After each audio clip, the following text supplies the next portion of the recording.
जातानी हम परदेश में कमाए, सोहना प्यारिया हो जाए के न परे बाजार से लियावे तर तर करिया हो। तब बोला काका हम कह दी रोपनिया जान। 3 कट्ठा 1.5 कट्ठा भंटा तू 1 कट्ठा बोदे हो धनिया जान। हम कुछ कुछ खाएब चटनिया जान। तू 1 कट्ठा बोदे हो धनिया जान।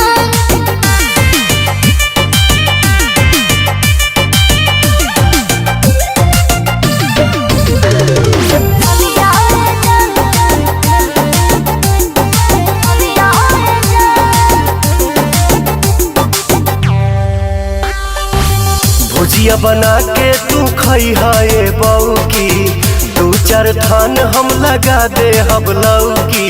सही खतर का हो। अरे हाँ रे। अच्छा भुजिया बना के तू खई है बऊ की, 2-4 थान हम लगा दे हम लौकी। घेवड़ा करैले तारो होए हो राजा जय हो तू हमरा ना बोए हो।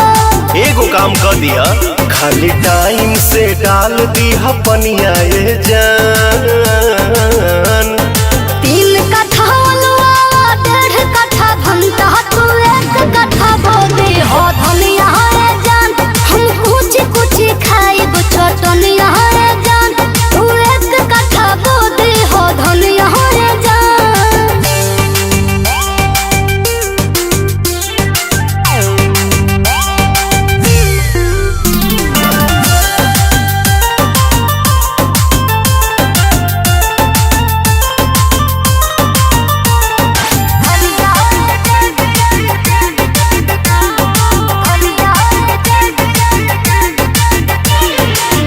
आटा चाउर से तो भरल बा घरावा, रोप देत बानी मरीचा टमाटरावा। टमाटर बढ़िया बानू। अरे देसीला। अच्छा आटा चाउर से तो भरल बा घरावा, रोप देत बानी मरीचा टमाटरावा। टाइम टाइम पकोड़े झोरे के ढेरा बीजे के लगा दे हो गोरे के। हई पवन ना होई परेशानिया जान।